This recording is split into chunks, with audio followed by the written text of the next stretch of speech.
जीव के ऊपर जब भगवान की श्रेष्ठ कृपा होती है तब जीव को सत्संग की प्राप्ति होती है।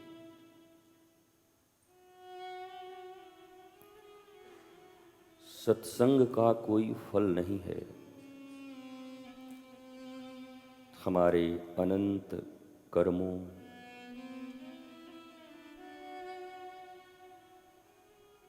और ईश्वर का अत्यंत अनुग्रह होने पर सत्संग रूपी फल हमें प्राप्त होता है।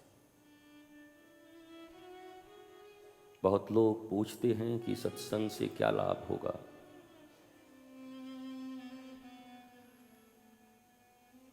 सत्संग स्वयं में इतना बड़ा लाभ है और इतनी बड़ी प्राप्ति है कि फिर इससे ऊपर कुछ हो तब तो फल के रूप में उसे लक्ष्य बनाया जाए। छोटा सा बालक ध्रुव 6 महीने तक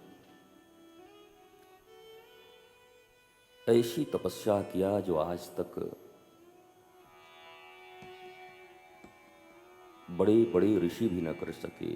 श्वास को किसी ने नहीं रोका अभी तक। फलाहारी बन गए, जलाहारी बन गए, अन्नाहारी बन गए, पवनाहारी बन गए। पर इस 5 साल के बालक ने तो कमाल कर दिया। श्वास भी रोक डाली और फिर व्यष्टि और समष्टि जब एक हुई, जीवात्मा और परमात्मा का लय एक हुआ, तो हरि भागा हुआ बिना गरुड़ के ही ध्रुव के सामने आकर उपस्थित हो गए।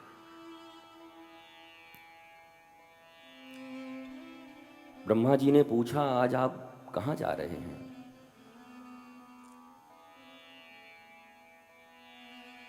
भगवान कहते हैं कि एक भक्त का दर्शन करने जा रहे हैं।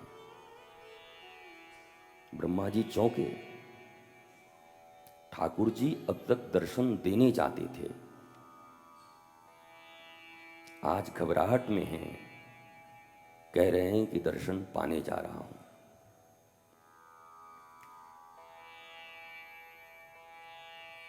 क्योंकि ठाकुर जी को भी आज तक ऐसा कोई नन्हा भक्त इतनी निष्ठा, इतनी समर्पण, डेडिकेशन, डिवोशन मिला नहीं था।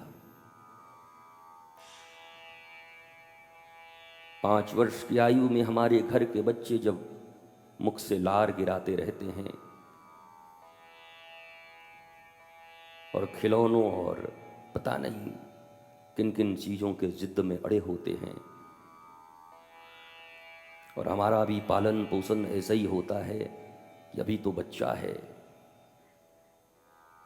इसी आयु में ऐसी घोर कठिन तपस्या करके और श्री हरि को मजबूर करके अपने पास बुला लिया ध्रुव ने।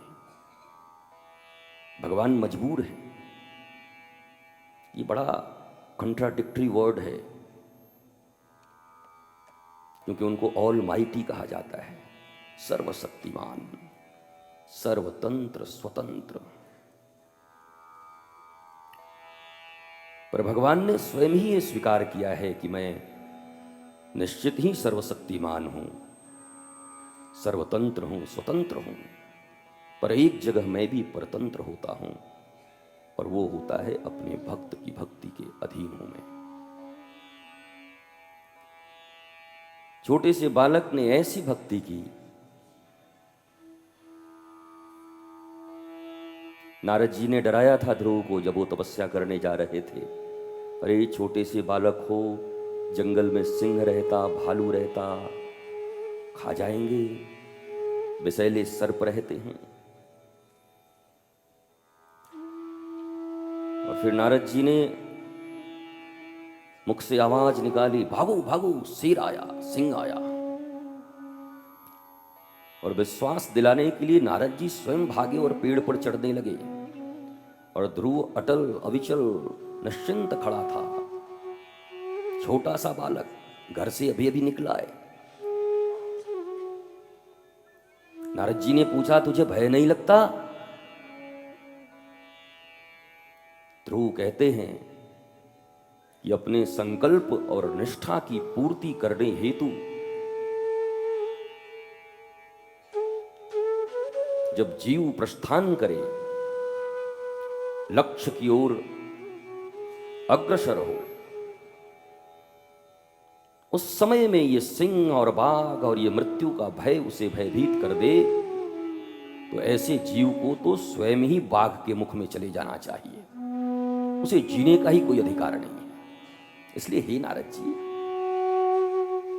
मैंने सुना है कि सतगुरु परमात्मा से मिलाने में मदद करते हैं, सहयोग देते हैं, और मैंने आपको सदगुरु चुना अपना, और आप मुझे पद से हटा रहे हैं। ऐसा आशीर्वाद दीजिए कि आपका ये नन्हा सा बालक शिष्य श्री हरि का दर्शन कर सके। नारद जी ने गोद में उठा लिया, जंघा पे बिठा के कपोल सहलाते हुए चुम्बन लिया। वाह वाह वाह वाह। और कानों में फिर दिव्य 12 अक्षर मंत्र प्रदान कर दिया, जिस मंत्र के गहन निष्ठापूर्वक साधना के उपरांत 5 वर्षीय बालक ध्रुव श्री हरि के इस मृत्युलोक में आने के लिए कारण बन गए।